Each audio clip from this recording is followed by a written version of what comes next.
experienced firsthand what it's like to have, this highly stigmatized, to this day, illness, a microbe that some people, for whatever their personal reasons, attach negative meaning to, back to what things mean, the stories and language that we use to describe things.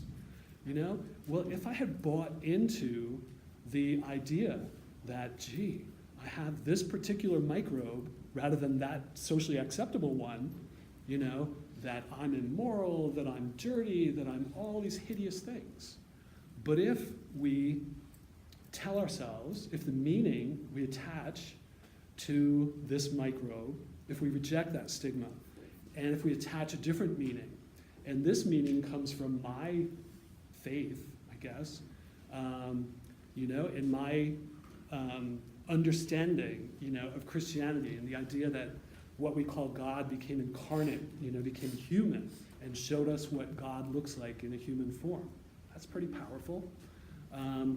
Well, what I also believe is that in doing that, that validated human life, physical life, that our purpose is not to live a spirituality that transcends our physical life, but that who we are as human beings, what we are to be, who we are in relation to, what we call God, or if we don't believe in God, our relation to the cosmos. That, it's, we live in this physical world, we're made to engage in it, and that because we do, there are dangers. There are dangers. It's a dangerous world.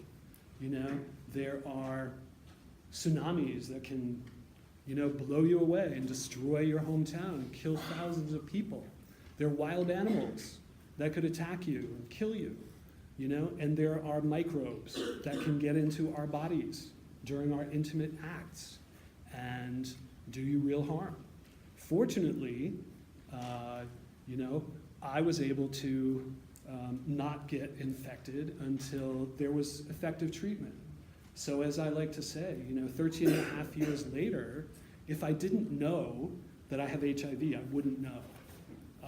Because I don't look like, in the 80s, a stereotype, very ill, emaciated person. There was, a look that you could look at someone and say, wow, he has it.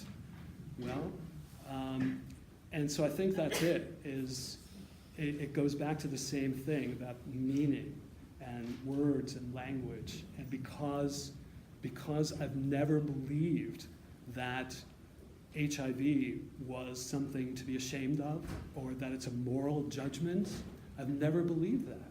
And so when it came to me, having to walk the talk, I remember, saying to my doctor, it was just the two of us in his office, like the day that he gave me my diagnosis. I went in, he called me and told me on the phone, and then I went to see him later that day. And I literally said to him, I said, I've been writing about this for 20 years, and now I'm going to have to live what I've talked about, what I've written about. So I've been doing that.